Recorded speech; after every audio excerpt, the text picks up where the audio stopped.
हे भगवान राम हमारी नौकरी लगा दे। समझ में आया है या नहीं आया? टेस्ट ले, चलो लेते हैं आपको। चलो क्वेश्चन आएगा ऐसा, अरावली की उत्पत्ति किस काल के अंतर्गत हुई? जैसे कि ऑप्शन में दे देगा हमारे पास प्री कैम्ब्रियन काल, प्लेस्टोसीन काल, या फिर क्रिटेशियन काल, या फिर नियोजन महाकाल।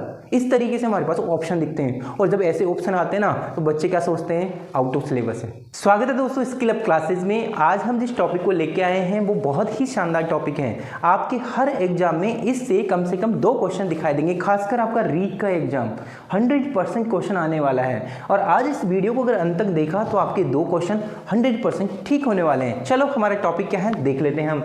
देखो आज हमने जो टॉपिक लिया है वो है हमारा राजस्थान का प्रादेशिक भूगोल। मतलब राजस्थान को किस टाइप से विभाजित किया, किसने किया, सर्वप्रथम किसने किया और अभी कौन सा मान्य है, यही हमारा टॉपिक है। और इससे आपने देखा होगा हर एग्जाम में क्वेश्चन भी दिखाई देते हैं। तो देखते हैं क्या है। सर्वप्रथम हमको पता होना चाहिए कि सर्वप्रथम राजस्थान का जो विभाजन किया है वो किसके द्वारा किया गया है? बीसी मिश्रा। रुको भाई, रटने की जरूरत नहीं है, हाँ लास्ट तक देखना, रटने की जरूरत नहीं है, दोबारा पढ़ने की भी जरूरत नहीं है। देखो यहाँ सब कुछ होने वाला है।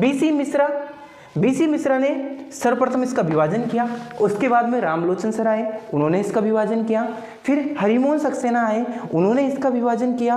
और लास्ट में जो हरिमोहन सक्सेना ने जो विभाजन किया वो ये आज की तारीख में मान्य है। तो इसके क्वेश्चन कैसे कैसे बनते हैं वो भी हम बात करेंगे, ठीक है। अब पहले तो हम इसको याद रखते हैं कि हमको कैसे ध्यान रखेगा कि सर्वप्रथम किसने किया है, ठीक है। तो कैसे करें देख लेते हैं हम। देखो नाम क्या है? बीसी मिश्रा। क्या नाम है? बीसी मिश्रा।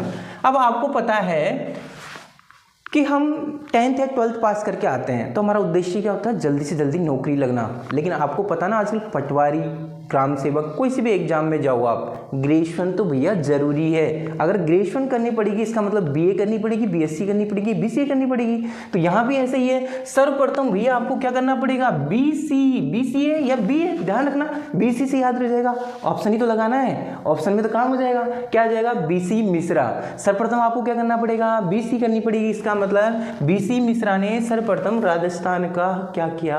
विभाजन किया। चलो ठीक है। अब आपको पता है कि आपने बीएससी भी कर ली, मतलब ग्रेजुएशन भी कर ली। इसके बाद में आपके दिमाग में क्या आता है? अब तो नौकरी लग जाए। अब नौकरी लगने के लिए आप क्या जाते हो, क्या करते हो? आप करते हो ना, हे भगवान राम हमारी नौकरी लगा दे। तो इसके बाद में जैसे आप ग्रेजुएशन करोगे इसके बाद में हमारे दिमाग में क्या आता है कि भगवान की पूजा करो जिससे कि हमें क्या मिले? नौकरी। कौन से भगवान की? राम भगवान की। तो यहाँ पर हमको ध्यान रहेगा कि सेकंड नंबर पे कौन सा आएगा? रामलोचन। बोलो याद करने की जरूरत है, हो जाएगा काम। चलो बहुत अच्छा है। तो बीसी मिश्रा फिर रामलोचन। अब आपको पता है कि हम राम भगवान को हरि के नाम से भी पूछते कि नहीं पूछते? तो पहले तो राम भगवान को पूछेंगे, फिर किसको? हरि को। उन्हीं का तो है प्रियावाची। तो इसका मतलब 3rd नंबर पे कौन सा आ जाएगा? हरिमोहन सक्सेना। कौन सा आएगा? हरिमोहन सक्सेना। अब बोलो आपको कभी याद करने की जरूरत पड़ेगी क्या? नहीं पड़ेगी। अब चलते हैं हम आगे। चलो यहाँ पर आपको ध्यान होना चाहिए कि इनके द्वारा जो विभाजन किया गया है वो कोई न कोई आधार पे तो किया ही होगा। हाँ किसी न किसी आधार पे तो हमको पता होना चाहिए कि किस आधार पर इन्होंने इसका विभाजन किया है। तो हम जब राजस्थान के विभाजन की बात करते हैं तो राजस्थान का विभाजन ये राजस्थान मान लेते हैं अपन। राजस्थान में आपको मोटा मोटा पता है क्या कि भैया ऐसा है, एक तरफ तो है मरुस्थल, क्या है? मरुस्थल है। एक तरफ हमारे पास क्या है? अरावली है। फिर क्या है? मैदान है और पठार है। मैदान है और पठार है, ये तो है राजस्थान में। इसके अलावा राजस्थान में क्या हो सकती है? बोलो नहरें हो सकती है या फिर नदियाँ हो सकती है। मैंने इसलिए लिया क्योंकि राजस्थान में जो ऊपर की साइड है वो नहरें ज़्यादा हैं और नीचे की साइड है वो नदियाँ ज़्यादा, जैसे चंबल माही जैसी नदियाँ हो गई। तो इसका मतलब इन्होंने जो विभाजन किया है उसका आधार तो यही होगा, ऐसा ही इनमें से कोई न कोई लिया होगा और हमारा काम हो जाएगा। चलो आ जाते हैं। सर्वप्रथम बीसी मिश्रा की बात कर लेते हैं। बीसी मिश्रा ने जो विभाजन किया राजस्थान की इस्तेलाह कर दी, मतलब इस आकृति के आधार पर किया। तो हमने इसका बीसी मिश्रा का इस्तेलाह कर दी। जलवायु, राजस्थान की जलवायु। तीसरा कौन सा? कृषि प्रारूप, कृषि के प्रारूप के आधार पर, और औद्योगिक प्रारूप। ये 4 आधार थे। ऐसा क्वेश्चन नहीं पूछते। बस इतना सा ध्यान रखना है, बीसी मिश्रा ने जो आधार थे वो कितने थे, ये आपको ध्यान रखना है। अब ये कैसे ध्यान रहेगा भाई, 4 ही है क्या इसके आधार, ये ऐसे ध्यान रहेगा बीसी मिश्रा में कितने अक्षर हैं, 4। कितने अक्षर हैं, 4। इसका मतलब इसका आधार कितने आधार होंगे, 4 आधार होंगे। लेकिन इंपॉर्टेंट क्वेश्चन कहाँ से बनते हैं, वो यहाँ से बनते हैं। क्या है यहाँ पर कि इनके द्वारा जो विभाजन किया गया है वो कितने टाइप से किया गया है, तो उसका आधार वो क्या था, ये था। ठीक है, अब कैसे ध्यान रहेगा, देखो आपने देखा यहाँ पर मरुस्थल, अरावली, पठार और मैदान।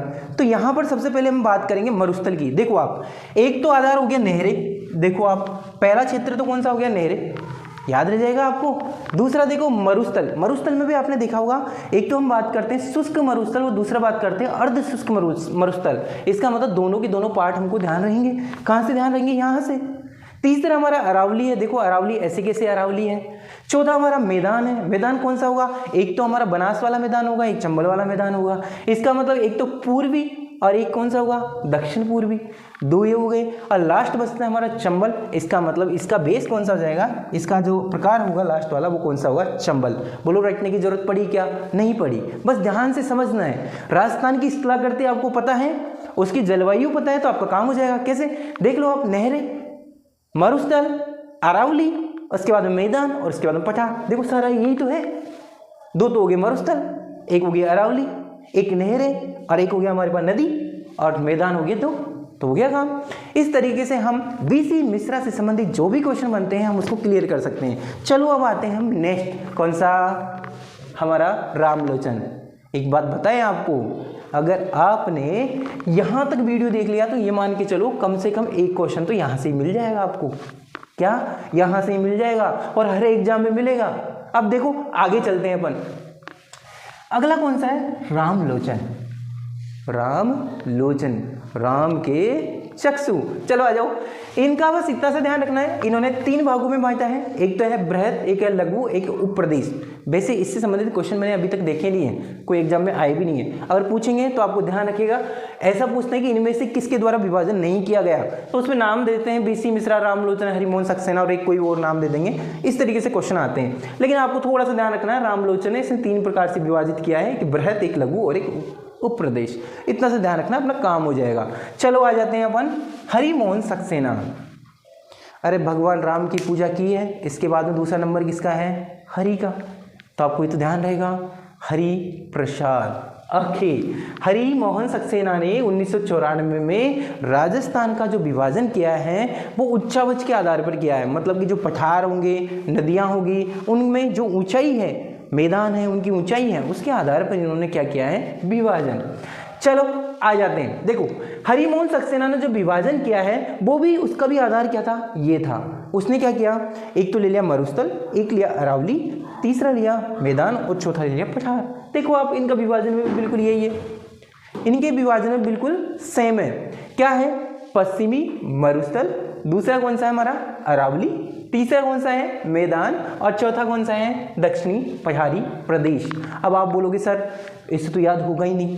अरे भैया राजस्थान की आकृति को देख लो, इस्तेलाकृति को देख लो, ये चारों पता लग जाएंगे, है ना, चारों पता लग जाएंगे। तो आपको पता लग जाएगा कि राजस्थान में सर्वाधिक मात्रा में क्या है, मरुस्थल। तो आपको ये पता लग जाएगा भी राजस्थान में तो बहुत ज़्यादा मरुस्थल है। तो इधर की तरफ जाओगे आप, पश्चिम राजस्थान में चारों तरफ क्या है, तो इसका मतलब इसका परसेंटेज भी क्या है, ज़्यादा। कितना है, लगभग 61%। कितना है, 61%।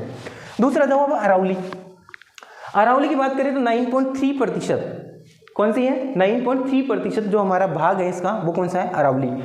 तीसरा रहता है मैदान। तो आपको ऐसे ध्यान रखना है, पहला तो मरुस्थल, दूसरा मैदान, तीसरा कौन सा है हमारे पास, अरावली और चौथा कौन सा हमारा, पठार। तो एक क्रम भी अगर आपको थोड़ा आइडिया भी लगा के चलोगे तो भी आपका काम हो जाएगा। 61% के समथिंग तो भैया मरुस्थल है, उसके बाद में 23-24% के समथिंग हमारा मैदान है, उसके बाद में अरावली की बात करें तो 9.3 मतलब 9% के आसपास हमारा क्या है, ये मैदान है, सॉरी अरावली है। उसके बाद में जो लास्ट बचता है हमारा क्या है, पठार। पठार तो आपको पता ही राजस्थान में बहुत कम है। पीछे जब हम उधर जाते हैं, सिरोही साइड में जाते हैं, उदयपुर साइड, राजस्थान साइड जाते हैं, तो वहाँ पर पठार दिखाई देते हैं आपको, तो वो उसको बोलते हैं दक्षिणी पठारी प्रदेश। और वो सबसे कम भी है, तो 6.49%। बस इतना सा ध्यान रखना, मैं रटने के लिए बोलूँगा नहीं, बस एक बार ध्यान से इस वीडियो को देख लेना है, आपका काम हो जाएगा। चलो अब ये तो हो गया बात, लेकिन हमारे पास ऐसे क्वेश्चन तो आते नहीं हैं। हमारे पास क्वेश्चन कैसे बनते हैं वो देख लेते हैं हम। हमारे पास क्वेश्चन आएगा ऐसा, अरावली की उत्पत्ति किस काल के अंतर्गत हुई। जैसे कि ऑप्शन में दे देगा हमारे पास प्री कैम्ब्रियन काल, प्लेस्टोसिन काल, या फिर क्रिटेशियन काल, या फिर नियोजन महाकाल। इस तरीके से हमारे पास ऑप्शन दिखते हैं। और जब ऐसे ऑप्शन आते हैं ना तो बच्चे क्या सोचते हैं, आउट ऑफ सिलेबस है। अरे आउट ऑफ सिलेबस नहीं है भैया, इसी के ही हैं। लेकिन आज से रटने की जरूरत नहीं पड़ेगी, बस समझना है और रट लेना है। कैसे, देख के, केवल घूरने मात्र से आंसर आएगा। आज से देखना कैसे आएगा। देखो आपको ये तो पता ही है, इसको 4 भागों में हरिमोहन सक्सेना ने विभाजित किया। ओके, अब आपको समझना क्या है कि सबसे पहले देखना है कि सबसे पहले किसकी उत्पत्ति हुई होगी। चलो हम थोड़ा सा आपका नॉलेज चेक करते हैं। क्या हमारे राजस्थान में सबसे पहले पहाड़ी आई हैं, मैदान आए हैं, या फिर पठार आए हैं, या फिर हमारे पास क्या है, मरुस्थल वाला भाग आया है। तो इसका क्रम ध्यान रखना आप। कैसे, आपको पता होना चाहिए अरावली हमारे देश की नहीं, विश्व की सबसे क्या है, सबसे पुरानी पर्वतमाला मानी जाती है। इसका मतलब सर्वप्रथम किसकी उत्पत्ति हुई होगी, अरावली की। ठीक है, क्लियर। अब अरावली के बाद में जब दूसरा नाम आता है वो आता है पठारों का, क्योंकि आपको पता है जब भी पठारों का निर्माण होता है तो ज्वालामुखी के कहीं न कहीं कुछ समय पहले, मतलब बहुत समय पहले ज्वालामुखी फटा होगा। उसके बाद में जो वो धीरे धीरे ठंडे हुए होंगे वो किस में चेंज होगी, हमारे पठार में। उसके बाद में अगर हम थर्ड की बात करें, तीसरे नंबर पर बात करें, तो वो आता है हमारा कौन सा, ये मैदान। कौन सा आएगा हमारे पास, मैदानी भाग। और चौथा जो आएगा हमारे पास वो कौन सा आएगा, मरुस्थल। अब इसमें कंफ्यूजन बिल्कुल नहीं करना, इतना ध्यान रखना, सबसे पुरानी कौन है, अरावली, उसके बाद में पठार, उसके बाद में मैदान। पता नहीं कौन सा मैदान है, लेकिन तीसरे नंबर पर कौन सा है, मैदान। अब हम चेंज करेंगे कौन सा मैदान है। ठीक है, क्लियर, आ जाओ। ठीक है, हम सबसे पहले बात करेंगे अरावली की। ठीक है, अब आपको ये पता होना चाहिए कि देखो, अगर मान लो हमारे पास जैसे 60 रुपये, कितने हैं हमारे पास, 60 रुपये। इन 60 रुपयों को 4 लोगों में बांटना है। कितने में बांटना है, 4 लोगों में। तो कितने कितने आएंगे भाई, कितने कितने आएंगे, बताओ बताओ कितने कितने आएंगे, सबको कितने मिलेंगे, 15 15 15 15। आप बोलोगे सर ये कहाँ से आ गए। अरे कुछ नहीं आया, बस अपना काम हो जाएगा। देखो इसको फर्स्ट क्यों दिया, क्योंकि सर्वप्रथम हमने 15 रुपये किसको दिए, इसको। उसके बाद में दूसरा किसको दिया, इसको। इसका मतलब फर्स्ट नंबर पे कौन सी आ गई, अरावली। सबसे पहले किसको दिया, सबसे पहले उत्पत्ति किसकी हुई, तो वो गई अरावली की। दूसरा नंबर पे कौन सा है, पठार। क्यों, तो हमने इसको नंबर कौन सा दिया, दूसरा। ये कौन सा है, तृतीय, मतलब कि इसका तीसरे नंबर पे आया नंबर इसका। और ये कौन सा है, लास्ट। इसका मतलब हमने जो काल था, हमारा जो कल्प था, उसको 4 भागों में बांटा है। पहला कल्प, दूसरा कल्प, तीसरा कल्प और चौथा कल्प। अभी केवल इतना सा ध्यान रखना है और कॉन्सेप्ट समझ में आ जाएगा आपको। ठीक है, क्लियर। इसके बाद में हम चलते हैं यहाँ पर, अरावली पे आ जाते हैं। देखो सबसे पहले किसकी उत्पत्ति हुई, अरावली की। इसका मतलब अरावली की सर्वप्रथम उत्पत्ति हुई है, तो आपको पता ना, पाषाण काल, आद्य काल। जब प्रथम मतलब सबसे पुरानी चीजें होती है उसको हम बोलते हैं आद्य। क्या बोलते हैं उसको, आद्य। तो अगर हमको बोला जाए कि सर्वप्रथम ये बोला जाए कि भैया ऐसा है, अरावली की उत्पत्ति आद्य महाकल्प में हुई है। कहाँ पर हुई है, आद्य महाकल्प, या इसको ये भी बोल सकते हैं, आद्य महाकल्प को अपन एजोइक एरा बोल सकते हैं। जहां पर भी प्री दिख जाए, देखो प्री पैलियो जोइक एरा और प्री कैम्ब्रियन, ये प्री का मतलब पूर्व की स्थिति बता रहा है, तो हमको रटना नहीं है। आद्य से हमको पता लग जाएगा भैया सबसे पुराना है, प्री से हमको पता लग जाएगा भैया ये भी सबसे पुरानी है, इस प्री से भी ये पता लग जाएगा ये भी हमारा क्या है, सबसे पुराना है। इसके बाद में आ जाओ आप प्रायद्वीपीय भाग, क्योंकि जितना भी पठारी भाग है हमारा, चाहे वो अरावली ले लो या फिर हमारा कौन सा ले लो, पठार वाला भाग ले लो, वो भी कौन सा है, प्रायद्वीपीय भाग है। किसका, भारत का प्रायद्वीपीय भाग है, उसी का ही भाग है। तो आपको ये भी ध्यान रहेगा कि प्रायद्वीपीय पता रहेगा, आपको प्री वाला पता रहेगा, ये भी प्री पता रहेगा। अब इसको छोड़ दो आप थोड़ी देर के लिए, गोंडवाना लैंड को और एजोइक एरा अगर ध्यान रख सकते हो ठीक है, नहीं तो एजोइक एरा को भी अभी थोड़ी देर के लिए छोड़ दो। इसके बाद में अरावली के बाद में किसकी उत्पत्ति हुई होगी, बोलो पठार की हुई होगी। तो पठार पे आ जाओ भाई, कहाँ है पठार, दक्षिणी पठारी प्रदेश। कौन सा आ गया, दक्षिण पठारी प्रदेश। अब देखो जब दक्षिण पठारी प्रदेश की बात करेंगे, इसका मतलब इसकी उत्पत्ति तो अरावली के बाद में हुई होगी, लेकिन मैदानों से पहले हुई होगी। इसका मतलब मध्य में हुई होगी, यस यस। तो इसका मतलब इसको हम बोलेंगे क्या, मध्यजीवी। यहाँ हम इसकी बात कर रहे हैं, किसकी बात कर रहे हैं, मध्यजीवी महाकल्प की। इसका मतलब मध्य, और मध्य को हम बोल सकते हैं मिसो, क्या मध्य को क्या बोल सकते हैं, मिसो। तो ये हो गया हमारे पास मिसोजोइक, कौन सा, मिसोजोइक एरा, ठीक है। और आपको मैंने बताया था पठार की जो उत्पत्ति हुई है वो कहाँ से हुई है, ज्वालामुखी से। और आपको मैंने ये भी बताया था कि पठार और अरावली दोनों का भाग, वो किसका भाग है, प्रायद्वीपीय भारत का। इसका मतलब ये कौन सा हो गया, प्रायद्वीपीय पठारी भाग। क्लियर, अरे रटने की जरूरत नहीं है, यहाँ तक बने रहे तो अपना काम हो गया, 70% काम हो चुका है। अब देखो यहाँ पर देखो, ये मध्यजीवी हो गया, मेसोजोइक हो गया, एक है क्रिटेशियन काल और एक है गोंडवाना लैंड। आपको ध्यान होना चाहिए जो गोंडवाना लैंड की चलो बाद में बात करते हैं, एक साथ बात कर लेंगे। अभी थोड़ा ये जो कॉन्सेप्ट की बात कर लेते हैं, चलो ठीक है। इसके बाद में आता है हमारा 3rd नंबर पे आता है मैदान, ठीक है। अब आपको सबको पता होगा मैदान का निर्माण कैसे हुआ है, सबको पता है कि भैया हिमालय से गंगा, ब्रह्मपुत्र, यमुना ऐसी नदियां बही, मतलब कि नीचे आई पहाड़ों से, और उन्होंने मैदान का निर्माण किया। तो इसका मतलब क्या है, पहले मैदान बने कि हिमालय, अरे हिमालय बना कि मैदान, समझ में आ गया। तो पहला कौन सा आएगा, हिमालय, और उसके बाद में कौन सा आने वाला है, मैदान। तो हो गया काम हमारा। इसका मतलब 4थे नंबर पर हमारे मैदान आने वाले हैं, और 3रे नंबर पे हमारे पास आने वाला है क्या, हिमालय। तो हिमालय तो हमारे राजस्थान में है नहीं है। बस इतना सा ध्यान रखना है आपको कि जो तृतीय वाला आएगा, तीसरा वाला भाग आएगा, वो कौन सा आएगा, हिमालय का। इसका मतलब चौथा भाग कौन सा होगा, मैदान। और मैदान इसका मतलब कौन सा मैदान, राजस्थान का मैदान। तो राजस्थान का मैदान की बात कर लेते हैं। ये पश्चिमी मरुस्थल, ये भी राजस्थान का मैदान है, और ये वाला मैदान, ये भी राजस्थान का मैदान है। इसका मतलब पूर्वी राजस्थान। तो ये दोनों ही मैदान हो गए, और इनका जो हिस्सा है वो कौन सा है, 4थे नंबर का, क्योंकि 3रे नंबर पर तो कौन सा हो गया, हिमालय। हुआ क्या नहीं हुआ हिमालय। तो 4थे नंबर पे आ जाओ आप। अब 4थे नंबर पे देखो, नाम से पता लग रहा है भैया चतुर्थ महाकल्प है, दोनों देखो आप, मैदान और ये भी मैदान है, ये मरुस्थल है तो ये मैदान है, लेकिन दोनों सेम है, हाँ। इसका मतलब चतुर्थ, मतलब कि चतुर्थ तो है ही, साथ में बोला कि भैया नूतन महाकल्प मतलब सबसे लास्ट में उसको तो दिए थे ये, तो इसका मतलब क्या हो गया, ये नूतन हो गए, दोनों ही क्या हो गए, नूतन महाकल्प। अरे मजा आया कि नहीं आया, अगर मजा आया ना तो मजे आ जाएंगे, ठीक हो। इसके बाद में क्या है, ये क्या लिखा है, प्लीस्टोसिन, और यहाँ भी क्या है, प्लीस्टोसिन। अब आप बोलोगे सर ये प्लीस्टोसिन क्या है, इतना सा ध्यान रखना, थोड़ा सा दिमाग लगा के। प्लास्टिक का आविष्कार सबसे बाद में हुआ था, क्या हुआ था, सबसे बाद में, तो सबसे बाद में आया था, इसका मतलब चौथा महाकल्प। कौन सा, चौथा। तो ध्यान रहेगा जब भी प्लास्टिक की बात करें, भैया ये तो लास्ट में आया था मैदानों के टाइम पे, तो हमारा काम हो जाएगा, दोनों के दोनों प्लास्टिक गायब हो जाएंगे हमारे। देखो कितना आसान हो गया, जब भी प्लास्टिक की बात करेंगे इसका मतलब मैदान की बात कर रहे होंगे, तो प्लास्टोसिन, और ये भी होगा प्लीस्टोसिन, कंप्लीट। इसके बाद में आ जाते हैं अपन नियोजन महाकल्प, एजोइक, और एक कौन सा अपना क्रिटेशियन, ठीक है। तो यहाँ पर आपको क्या ध्यान रखना है, देखो ऐसे याद रख सकते हो, ऐसे अगर आप ऐसे ध्यान रख लो तो कोई दिक्कत नहीं है, लेकिन अगर फिर भी अगर थोड़ा दिक्कत आ रही तो देख लो आप। सर्वप्रथम हम बात करेंगे ए की, ठीक है, एजोइक एरा। सर्वप्रथम बात करेंगे एजोइक एरा, मतलब सबसे पहले कौन सा आएगा, एजोइक एरा। उसके बाद में कौन सा आएगा हमारे पास, क्रिटेशियन, कै, ए के बाद में कै, ठीक है, इसके तो बाद में है ना। 3rd नंबर पे कौन सा है, नियोजन का नय, तो हमारे यहाँ से ध्यान रहेगा, एजोइक का एरा आ जाएगा, तो हमारे पास इसका मतलब सर्वप्रथम। इसके बाद में क्रिटेशियन पता लग जाएगा हमको, और इसके बाद में हमको कौन सा लग जाएगा, नियोजन। बस इतना ध्यान रखना, ए, कै और न, इससे पता लग जाएगा इनका समय, ठीक है। अब बताओ इसमें कहीं दिक्कत आ रही है, बोलो नहीं आ रही।